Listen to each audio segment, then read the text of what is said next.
we have reached our final panel of the day. It's been quite the day. I don't know about you guys, but every single one that I have sat in on, I have been incredibly excited to hear about. So I don't know, could I say more excited?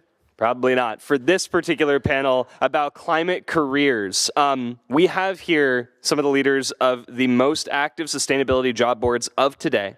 They're going to be discussing past and current trends in sustainable jobs. This talk is going to cover who's hiring, why, how these jobs have changed over the years, and what skills and approaches to the job market actually lead to success. And in a moment of total self-aggrandization, I'm going to be your moderator for this one.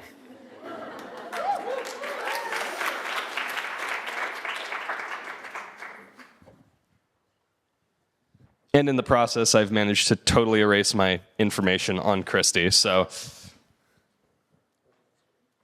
Yeah, no, I'll just press undo. Okay, so it's not that bad. Alrighty, everyone. So we have here with us today Stephen Zhang. Stephen is the founder at ClimateTechList, the web's most comprehensive climate tech job site for tech and non-tech professionals looking to work on climate change. Before his tech career, doing software engineering for Tableau and Airtable, among others, he was a Fulbright Fellow in Hangzhou, China, researching environmental attitudes of factory owners. So a long environmental history for Stephen. We also have Kristy Drutman. She's the co-founder of the Green Jobs Board and founder and creator for Brown Girl Green. She's a proactive and innovative digital media strategist with a passion for environmental education and advocacy. Kristy's a talented public speaker, workshop facilitator, and trainer on topics centered around cultural identity, climate justice, and digital storytelling. And I'm sure if you have been looking for climate events over the past any time, you continue to see Kristy's face pop up again and again. And then we also have Hynes. Jesse's the co-founder of Climatebase, a platform for climate impactful employers, job seekers, events, and education. And the mission of Climatebase and Jesse, to help job seekers learn about climate change solutions and discover jobs at organizations working to solve climate change and empower climate impactful organizations to attract that mission-driven talent. So, with all of that, that's a mouthful. We are here. We are introduced. My first question for you all is that we are at an inflection point of significant adoption of climate into job postings, or just jobs in general. Maybe not every job is a climate-specific job, but every job might begin to start to introduce some sort of climate element to it. But there's a desire for many experienced workers that frequently outstrips available talent. How do you see job seekers of all ages dealing with this challenge? And maybe let's start with you, Kristy. You got hard eye contact right now. Oh, okay. Yeah, I think the biggest thing right now is a lot of people are passionate about wanting to get in climate work, especially for Gen Z. Gen Z are saying that, 40% of Gen Z, according to Deloitte, will leave a job if it's not climate or sustainability oriented. So we're seeing a value shift where people want to be in, climate employment, but they don't necessarily know how to navigate it, how to start on the pathway. And according to LinkedIn, only 1 in 8 workers actually has a green skills set to be able to enter these green jobs. And of course, green skills is a really broad category too, right? Because we're saying, green skills could be anything from, a wind turbine technician and being able to work on that to maybe being able to do green marketing or green financial management. A lot of these things are very vague and elusive. And so in order to actually translate that and make that accessible to workers, people are having to come up with their own, definitions and criteria. And so I think there's a bigger need and a bigger conversation to hold employers in the industry accountable to creating fellowships, incubators, and trainings to make it a lot easier for green job seekers to enter this work to bridge that gap. So I think as much as job seekers need to maybe make themselves really palatable to be successful in this space, we also need to address that the industry is not necessarily setting them up for success to get there.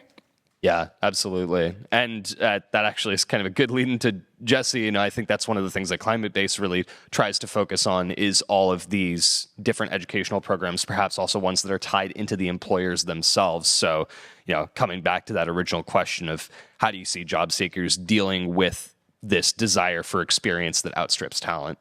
Yeah. Well, I think there's a lot of job seekers out there that have what we like to call as imposter syndrome. They don't think that their skill set or their experience or their educational background is something that a climate organization actually needs, or an organization that is doing climate work more internally. At the same time, though, here at Climatebase, we've had at this point, I think over 150,000 jobs ever posted on our platform, and we've been doing a big analysis of the jobs data that we have. And what we're seeing is that for the most popular sort of level of experience that we've seen with jobs on Climatebase has been for mid-career professionals. And as we're seeing climate as an industry continually mature and progress and grow, we've also seen that somewhat shifting. I would say maybe about a year or two ago, we saw, as I would say, a lot of climate tech startups were going through later stages of fundraising, raising some of them were raising Series C rounds, Series D. We were seeing that a lot of them were getting to that point of commercialization and needing sales and business development people to join their team. And a lot of those roles, are, I would say, better for more new grads and people with early experience. Right now, as the economy has sort of shifted and there's less opportunities we've seen climate tech startups raising those bigger rounds. We've seen that, those roles have been shrinking, at least from our data. I'm curious what Stephen has to say because they've been collecting a lot of data on their end. And it's become a little bit more, in the recent year, shifted towards mid-career and more later career professionals. Yeah. Well, yeah, Stephen, an intro to you. So you've got a lot of data to potentially back up this this sort of information that Climatebase has been looking at as well. But again, that idea of demand outstrips talent, or the demand for a type of talent isn't met by what's actually there. How are you actually seeing that for ClimateTechList? Yeah, I'll go into the data. I think the third question that's on the list, we can talk about it then. But maybe 3 high-level points. And each of these are kind of ways to think about climate careers, kind of different ways to think about it. So one is, for me and most of my friends, they're white-collar knowledge workers. So in the last 2 years, a lot of factors, but the main one has been high interest rates by the Fed has really caused a constriction of demand for white-collar jobs kind of across the board. There are some exceptions to that, which I'll go into later, at least from ClimateTechList's data in engineering.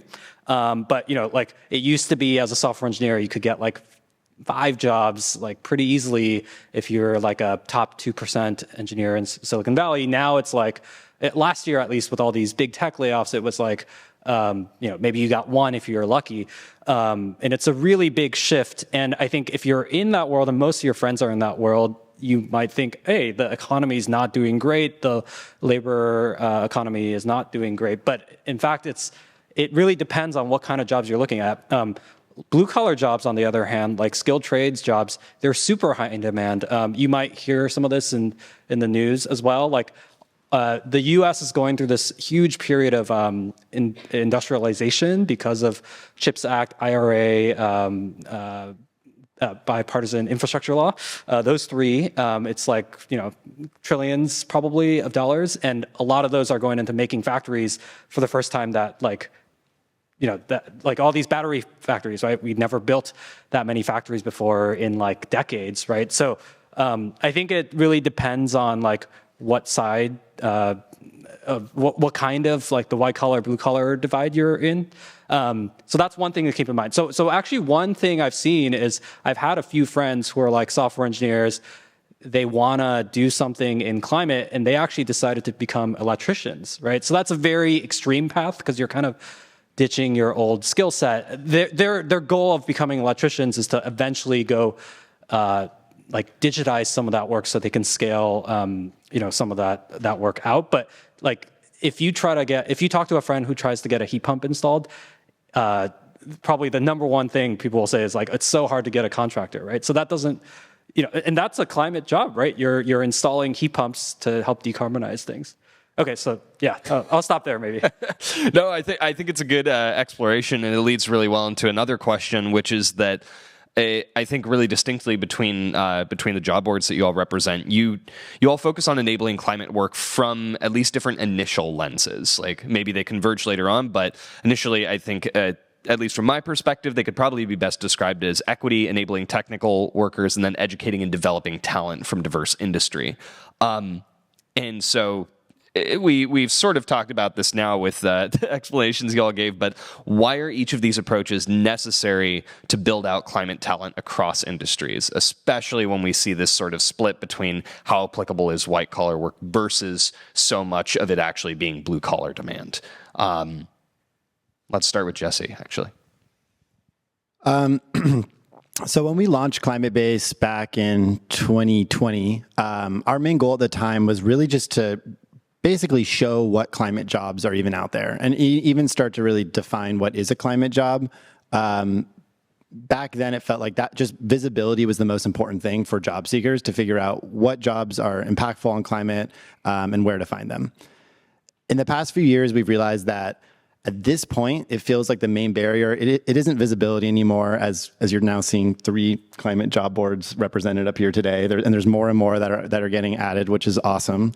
But it's really around, I would say, for us, our lens has really been recently around education and community building within climate.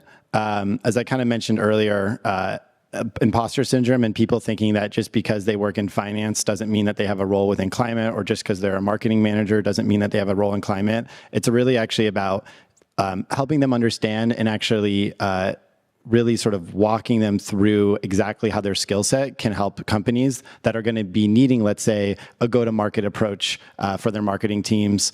Really like giving them that confidence that they're needed within the climate space and that they're sought after as a job seeker. So that's like one of the things that we do in our fellowship program.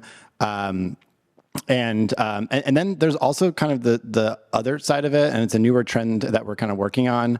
We're working on this project called Tradesforce. And Tradesforce is very similar to Climatebase, but it's much more focused on green collar or blue collar workers. And I would say that it's a very, I would say, different type of job seeker profile that you're looking at compared to, I would say, more of a corporate worker. With those types of workers, it's really about education and actually helping them understand that working in climate can increase their income by double, and that they're actually having a profound impact on their community at the local level. And so it's very different sort of outreach mechanisms that you do with different types of job seekers. And so it kind of depends on who you're looking at between those two groups. Yeah. Stephen, how about from your perspective? So in the name ClimateTechList is the word tech. And kind of the reason I decided to focus on that when I first created ClimateTechList is I was focused on, let's start with the companies that will be mainly focused on addressing decarbonization. So one way to think about it, a lot of you probably know about Project Drawdown, like each of these solution areas have companies associated with them. So what is it like? What are the jobs available to work at those companies? And there's this whole other group of climate jobs, which are like jobs dedicated to climate within an organization that may not be like that. So like a sustainability manager at Google, right? So I mostly focused on the first group, and all of these things are necessary. I guess why I started with the first group is, especially on the technology side with these climate tech companies, is fundamentally this energy transition, whatever you want to call it, is a physical infrastructure problem. Like every building is going to have their heating system changed to a more efficient heat pump, and maybe in 50 years something else more efficient. And all these energy systems also have to be changed, and these are all physical problems that involve technology. Yeah, no, I think it makes a lot of sense with that approach. And then Kristy, I think you've got a particularly interesting approach to this, given both your personal background and the way that you've set up Green Jobs Board, that maybe tends to be different from the way that a lot of programs like the one that many people in the audience here are a part of think about climate jobs. Yeah, so, Green Jobs Board was born out of my own experience as a green job seeker. I went to UC Berkeley and, Go Bears! Go Bears! And yeah, I was in one of the top environmental programs in the world. And, even then, I remember I wanted to build a career in media and communications. And even a few years ago, there was not a job for that. And I remember going to my career counselor on my campus, and she just looked at me like, you're going to have to figure that out. Like, I don't know what to tell you. And it was just crazy because it was like I was doing every internship, every opportunity, and I was like, where are the jobs? Where are these careers? And not only where are the jobs, but like, why are there all these unpaid internships? Why am I hitting a wall? Why is there no mentorship? Why are there no clear pathways? And, I want to put you all on to Green 2.0. They're an amazing organization that puts out transparency reports each year. And they just launched their report card last year. And they found that, 68% of the leadership in mainstream environmental nonprofits are run by white folks. That number continues to decrease as you get to people of color, and even more so when you get to women of color, less than 17%. The numbers are even more dismal when you're looking at, the fact that senior staff, they found from 2022 to 2023, 0% growth and senior staff of color. And we have to talk about that too in this industry, that the lack of transparency, whether that be through salaries, whether that be through leadership opportunities, career upskilling and growth, presents so many barriers to entry, especially for people who come from marginalized communities. And so for me, building Green Jobs Board was not out of building a company or even really focusing on employers, to be honest with you. It was me wanting to build a platform that I wish I saw to make it so much more accessible and easy for job seekers, no matter your background, to be able to find a first step to entering climate. And so, yeah, we started off as like a grassroots movement on social media, honestly, where I was pulling together resources, and eventually companies and organizations were using my platform as a legitimate recruitment tool. And from there, people, especially young people of color, were telling me, you're the first platform that I found in months where I actually found a job. And, companies and organizations were telling us we were actually able to hire our first diverse candidate because of you, because I built this really curated grassroots community of very passionate people who know that there's gaps in this industry and that there needs to be accountability for it. And so for me, Green Jobs Board is really centered on these principles around transparency, inclusivity, and really saying, we have these jobs, we have this industry, but how are we evolving it and making sure we're addressing those equity gaps along the way, which is an inconvenient question to some of these climate tech companies, if we're being honest, but that needs to be a conversation. So for me, I think the biggest gap that we're trying to bridge is through transparency and through storytelling, through blogs, through content, through media, and I think it's a really important part of the bigger climate jobs ecosystem. Yeah, and actually that's, I'll throw a zinger question in here for you guys, because that brings up an experience that I think you've all gone through and many organizations experience, which is that transition from something grassroots to something that is much larger. And it's something that we talk a lot about in climate, which is the idea of how do we make this big enough? How do we actually capture enough interest, enough experience that people are going to dedicate to climate? And exactly what you've talked about, like building up from that grassroots state. And I know Steven's done it. I know Jesse's done it with their platforms as well. Starting out grassroots.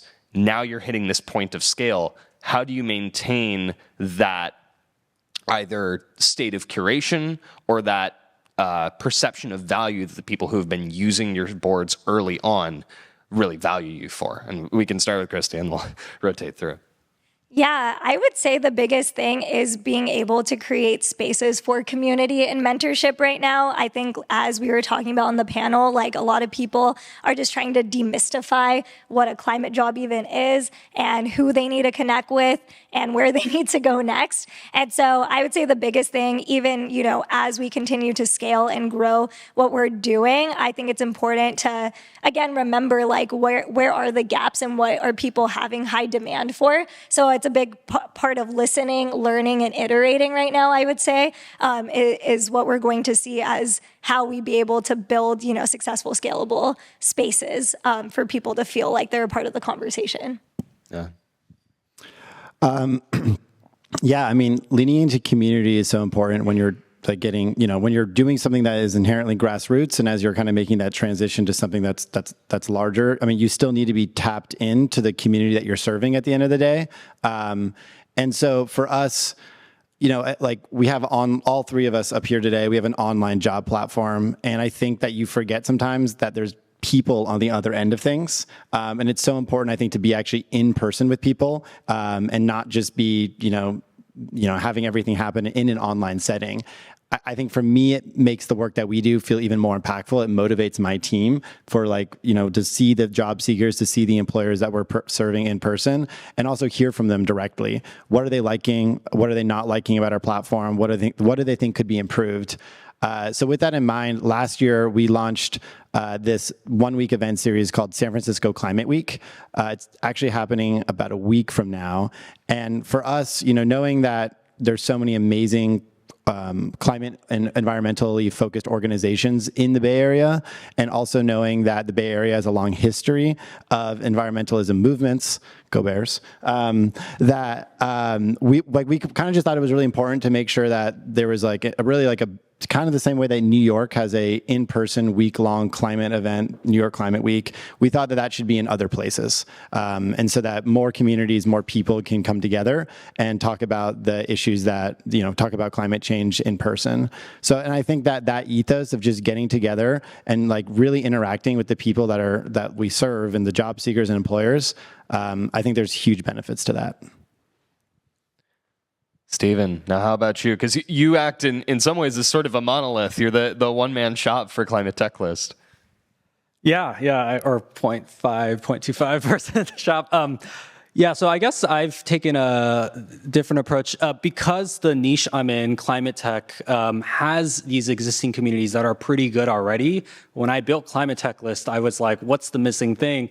Seems like the missing thing is a job aggregator, basically show as many jobs as possible, because a lot of people are having trouble finding jobs. Just make a really good search tool, and I'm not going to create a separate community because there's my climate journey, work on climate. These are maybe less so work on climate, but certainly my climate journey and a couple others are very focused on climate tech already. So I didn't want to fragment things a little more.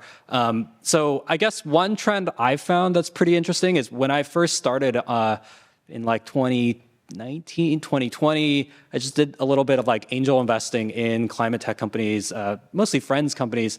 And the movement was pretty small. Everyone kind of knew each other. Maybe there were a couple thousand people. It was during COVID too. So literally everyone was always available to do a Zoom call. And then now a couple years later, everyone's no Zoom calls, please. Now a couple of years later, we see a lot of different types of people entering the space. There are people starting, energy companies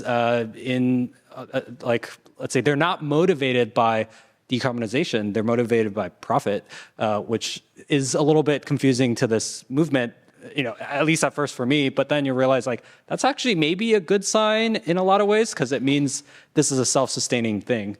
I would recommend all of you check out, there's a really interesting sociology study on written about 2 years ago. It's called types of people working on climate. So if you go to climatechlist.com/blog, there's I turned that article into a quiz version, a personality quiz. And there are 7 types. Some of them are doomer, neo-pastoralist, energy maximalist. So I won't go into what exactly they mean, but they're all very different types of people. And I think that's something to keep in mind is, this is a society-wide problem. There's millions, hundreds of millions of people working on this.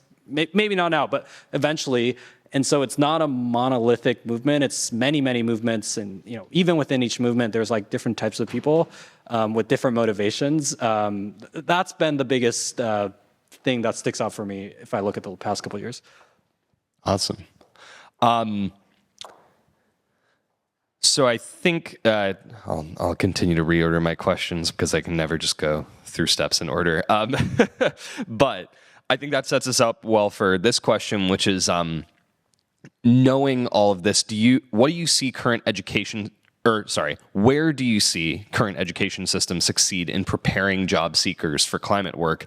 And where do you see a need to further develop how we think about climate? So we've built these organizations, we understand how they grow, we have our justification for it, but now where are we succeeding, where are we lacking? I think whoever feels most inspired. I can jump in.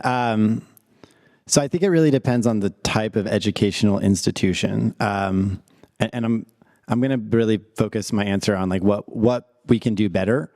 I would say at a high level, there's this idea that like, you know, every kid needs to go to college and go to a 4-year university. And I think that actually kind of impedes a lot of the work that really needs to get done in order to really address climate change. There's so much that needs to be done. There's so many technicians and electricians that need to be deployed in our economy and actually build the things that we're talking about, build the infrastructure that's going to make our economy cleaner. And the thing about that is that the opportunities there from an income perspective are really high. We're seeing that it's 6-figure salaries for technicians and electricians who could be working on wind turbines, and for those types of workers who maybe are already working in the trades industries, for them to make that transition into climate work. It opens up their career prospects massively because of that change in income. So I think like starting at the educational level, making sure that people know that actually is a really impactful strategy for how they could work on climate and working into trades. I think that's really important. And then I think if you look at a more of a traditional 4-year university, you know, there's so many people that I think they study a sustainability major or they get a master's in sustainability because they think that's the most impactful thing that they could do. And I think that is, I think there is a ton of impact you can do with a sustainability degree. But generally, I think where you see a lot of people working, it's going to be at a large corporate, and you're going to be making change from like internally, which is important. But I think a lot of students that I've talked to get really excited about like being on the ground floor of something that like, you know, a new company that's developing a new technology.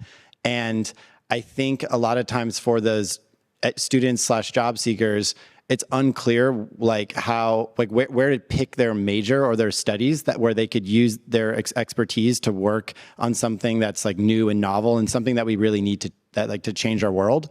So I think it'd be really cool if like, you know, almost before students even had a chance to choose a major in a 4-year university, if they had an opportunity to learn about what are the sort of climate solutions that are out there, outlined by organizations like Project Drawdown, for instance, and help students think about when they're choosing their career, like what are the skill sets needed to address and build these solutions for climate? Because I think, you know, I think people are always surprised that, you know, like if you go on Climatebase, which is definitely tech focused, obviously, but you see the #1 role and skill type in demand out of all the jobs we have is software engineering. And that is obviously biased because we have a lot of tech jobs, but it's an interesting sort of perspective to have that, and I think a perspective that needs to be imparted on 4-year university students as early as possible. Yeah, I would add on to that by saying, you know, there's a lot of opportunities that we could be improving just in K through 12 education, early education, being able to already set young people up for success in middle school and high school to just learn like what are the career opportunities even before they enter university. And also to explore like if you don't even want to go to university, what are those options as well? There's also a huge movement across the country through the community college system, which is really exciting, where community colleges are starting to partner with more of these, trade centers and these tech hubs that are going to be emerging through the IRA. And I think there's a huge opportunity to, again, say, you know, you don't have to pay, you know, tons and tons of money to be able to enter the climate workforce, which I think could be a lot more appealing for more people. And then on top of that, I think there's also huge opportunities for micro-learning and micro-credentials. So they're, you know, something that we want to do on Green Jobs Board in the future is launching, you know, our own sets of, you know, micro-credentials and our ability for people to be able to learn from experts in the field. So that way you're not also relying on just what you're learning in the classroom, but that there's other forms of knowledge that can help you skill up and be, you know, considered, you know, at that level of expertise. Because the biggest feedback we always get is like, oh, like I really would like that job, but it's entry level, but they're requiring 2 to 4 years of experience, or everyone's been there in that experience. And so it's like, how are we making sure that the gap is filled and that there's still like legitimacy? So again, I would say that there is a bit of the onus needing to be placed back on the employers to address, if you want this diverse talent, how are you putting the resources forward to fill that gap too? Yeah, I'll just add on totally +1, +100 to this like focus on skills, especially the physical, like skills related to building physical things. So I live in Boston, and then I have a bunch of friends in the last few years and current students of a unnamed MBA program there.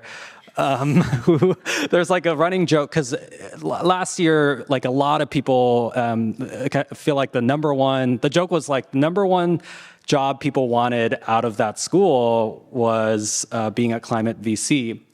But the second part of the joke is that you can make like twice as much being an electrician in like East Boston than being a Climate VC associate, right? And so, I don't know if that's an educational thing. That's like a cultural thing where it's like the thing that people want to do is it may not be the thing that's like the most necessary for decarbonization. I'll leave it at that. Don't guess the school, please. I love the perspective. Well, I've got one more question for you before we turn over to audience questions, and that is, I think all of you have enabled thousands, tens of thousands of job postings, hundreds even, in climate. So how have you seen trends in climate careers shift, and what are some of your predictions for the near future? Where are we going? I'll kick off this one. So I just released a blog post. We did an analysis of like the last 5 months of data around 60,000 job posts. So if you go to ClimateTechList, climatetechlist.com/blog, it's the first blog post. And we analyzed some things pretty high level because, at 60,000, it's not quite statistically significant, actually. So like things like what are the top positions that are being hired, or what cities and countries are like hiring more or less. I'll talk about the position types just for this this panel. We found that for our data set, the number one job type is actually sales. So I forget exactly what percentage is on there, but it's on the blog post. And yeah, it kind of makes sense. For all of these businesses, they're mostly B2B businesses. So you're like selling transformers to another company, or, selling some recycling service to another. I guess recycling maybe is bad, but, circular economy thing to another company. So that's one trend. And then the second thing I'll highlight is we used number of days a job posting was up as a proxy for how difficult it was for the company to hire that particular job. Obviously, imperfect metric. We think it's the closest thing we can get to it. And we found that, maybe not a surprise, and the engineering roles were kind of the hardest to fill, maybe like 2x the time to fill for sales roles, which are usually the easiest to fill, around like 60 days or something like that. But the top two were not software engineering or even machine learning engineers, because there's a lot of climate tech companies hiring machine learning engineers. It's actually chemical engineering and mechanical engineering, which I went to engineering school about a decade ago, and that was kind of not the cool thing to do. Like the cool thing to do would be to go into software, because that's where the money is at. But I think tying back to what I said at the beginning, like the US is kind of going through this inflection point in its economy with industrial policy. Like we just need a lot more people who can build physical things. Yeah, that's it for me. I appreciate that as a formerly deeply uncool Mackie. So, that's cool. Thank you. Yeah, you're cool. Yeah, Kristy. I would just say that a lot more sustainability type roles and departments and in general are like literally growing as we speak in a lot of places. So I would say a lot of these roles that just didn't exist years ago are now popping up, and a lot of companies now are realizing they need to build out those departments and hire people that have maybe had that experience for 5-10 years, maybe from like the nonprofit world, and are now hiring them into the corporate space. We're going to see a lot more of that pop up. And again, it's an interesting question on like how companies that have never really maybe had skin in this game are now going to hire on people as consultants and experts to transition and shift things towards net zero and beyond, hopefully beyond net zero, right? And I think there's a huge opportunity where there can be greater accountability and there can be greater transparency. I would hope that companies will make sustainability and ESG and all these things as a top priority and make it a competitive landscape based on that standard. And so I would say that like consumers and especially Gen Z and young people are continuing to raise the flags and the alarms that companies need to step up. And so I would say that there is a bigger trend that, we're going to see more companies who are going to make a statement or put out reports or try to build out these departments, but it's up to us, those of us out there, to make sure there's not greenwashing, to make sure that companies are, saying what they're actually doing and committing to it. And it's an exciting but yet foreign landscape we're entering into. Yeah. Going off Kristy's point, I think that sector, like of large corporates hiring for more sustainability roles, is just going to keep booming. There was just, I think, a couple of days ago, the SEC just passed a regulations bill, and I don't think it's going to come into effect for maybe like 2 more years, unfortunately. But it just means that like getting roles in sustainabilities at a large corporates, I think, is going to continue to boom. Meanwhile, I predict that like more younger companies, startups, they're going to be more at the whim of the economy. And we've seen that. We've seen climate tech companies in 2020, 21, 2022 boom and hire a ton of people. And then we saw layoffs, and then things got a little bit better. And then someone actually really close to me who works at a prominent climate tech organization just got laid off today. And I found that out, and I was like, but that's the way it goes in that sort of world. Definitely it's much more volatile. And then finally, when it comes to like blue collar, green collar jobs, that's where I'm feeling like there's the most opportunity to make the biggest, I would say, achievements in that space, because that work is so needed to actually like change our physical world. But there's such a gap in labor. There's so many open roles right now, and so many projects that are needed where they need electricians and technicians, and there's just a huge labor shortage. So right now, that's where I personally have been really thinking about and reading about, because it's such an interesting problem of how to like really shift so many workers into that space and retrain people and really just make sure that we're not just talking about fixing our economy and fixing the climate, but really actually having people build that sort of solutions to it. It is deeply tempting to suddenly turn this into a discussion about retraining, but I won't do it. So one of the questions that we got in from the audience that's a little bit interesting: what are some of the most exciting opportunities in sustainability focused on water, especially marine or ocean? I know, a little bit odd, so you may be thinking, wait, what do I know about that? Indirect answer, you should check out, there's like a bunch of these marine-focused incubators, or you could search, water on all of our job boards and see what comes up. But yeah, I would say the incubators are probably a good place to start. There's one in like Woods Hole in Massachusetts. I forgot their names, but just search like marine incubator or something. I was going to say there's like a lot of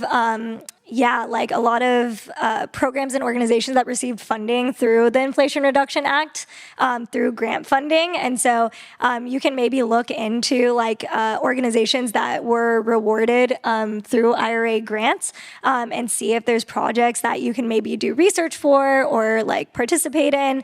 There's a lot of great ones that are out there doing coastal restoration and marine science. And I would say that like in terms of getting into like the water sector, I think there's definitely going to be a lot more opportunities to get into marine research. I would say specifically around like the fight against things like deep sea mining. There's a lot of people now that are trying to figure out how to build better research and better incubators to make sure that we are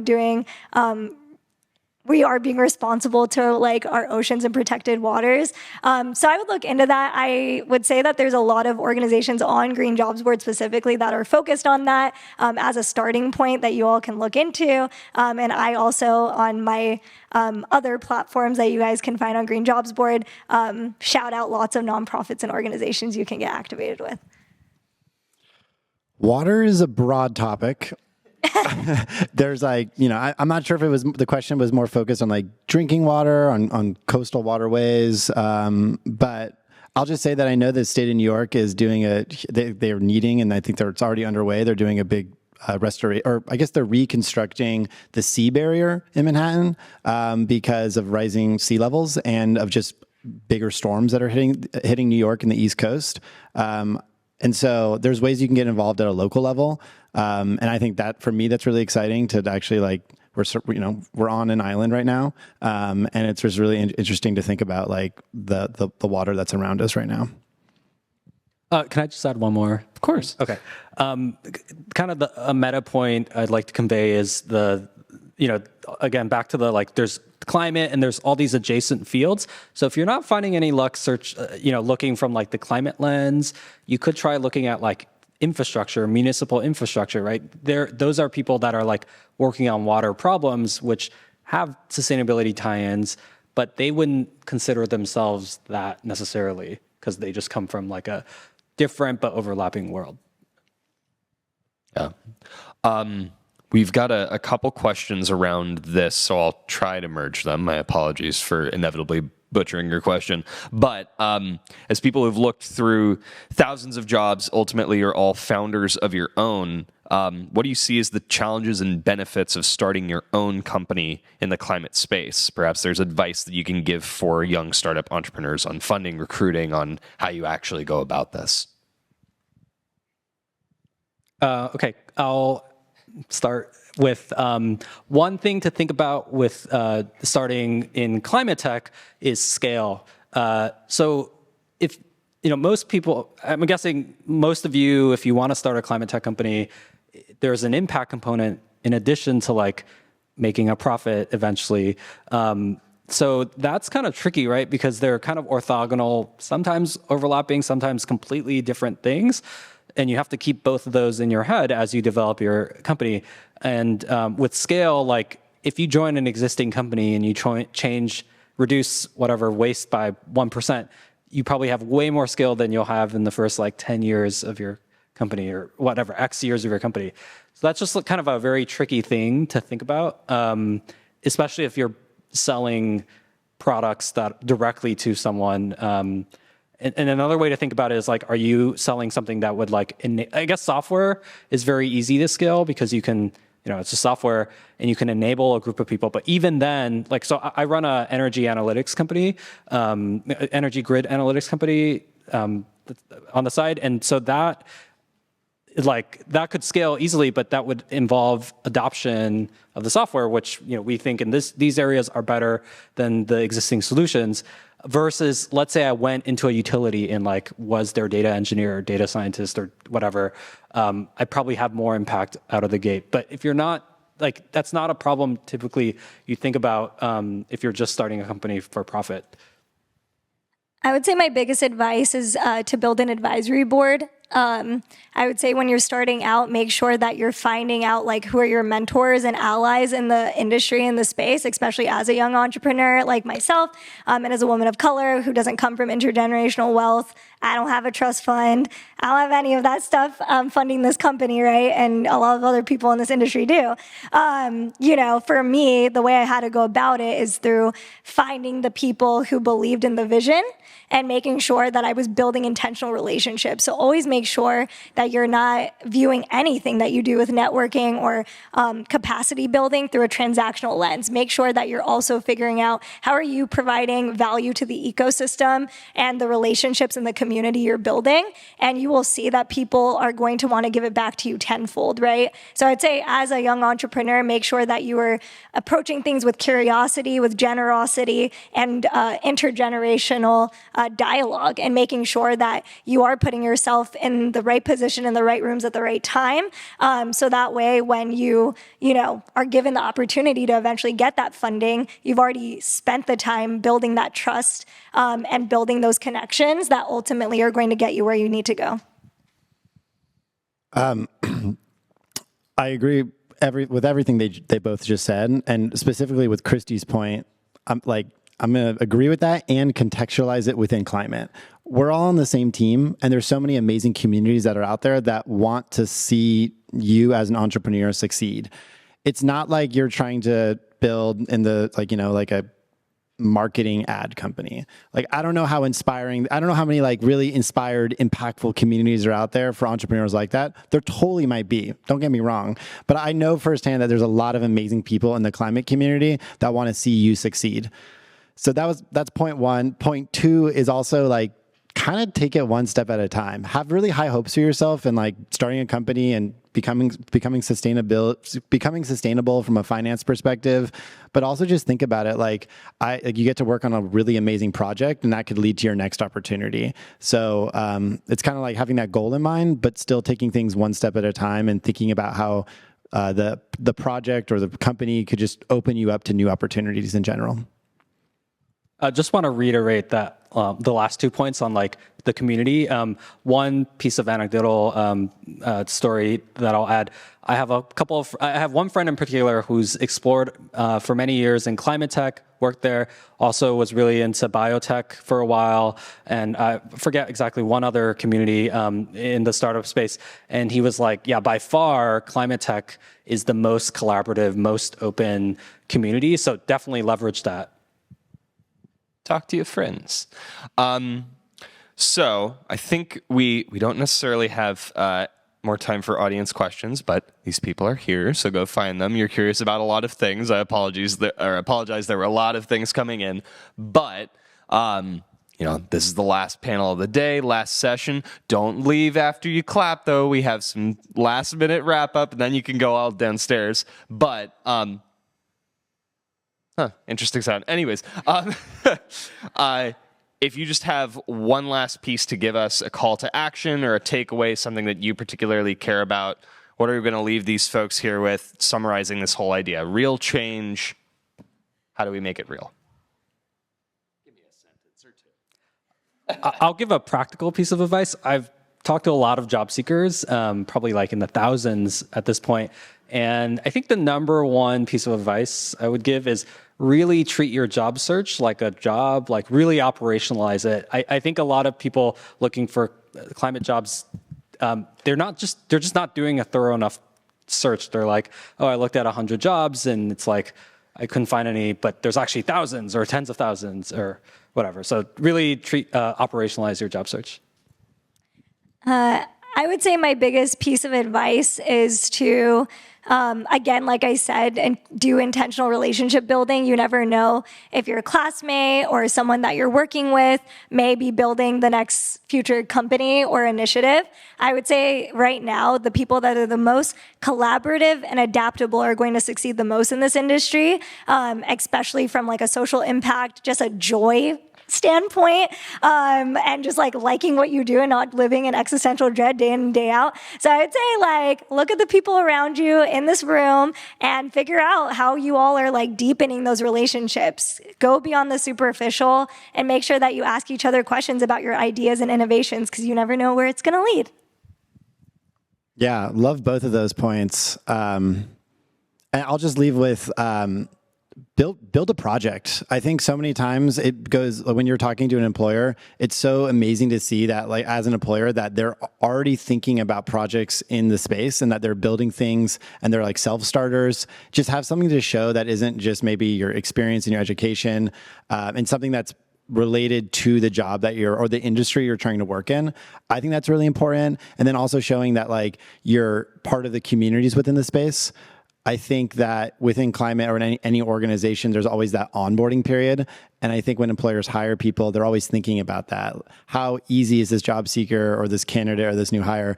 How much friction is it going to be to get them onboarded?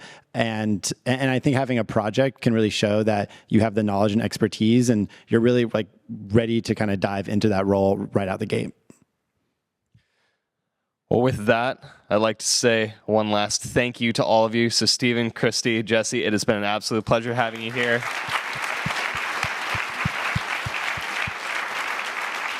And I apologize. If you want to briefly run away, you can, because we'll only take a short amount of time. This has been a labor of love for 10 months between Neera and I and many other members of Sumasa. Yeah. Okay.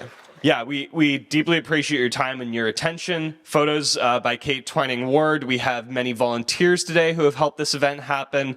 Special call outs to, I think, Olivia, Ariana, Victoria. You guys have helped a lot actually making this work. So thank you very much. Neera, you have one last thing? Yes to everything Canute said. And then also we're going to do a social media call and response because this is our last panel and we're very grateful for you all being here.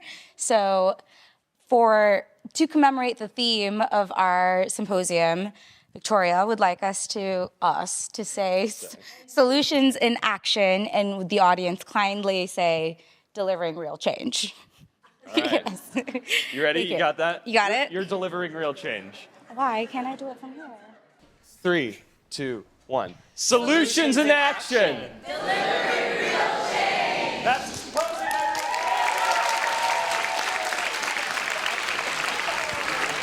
Awesome panel. Thank you.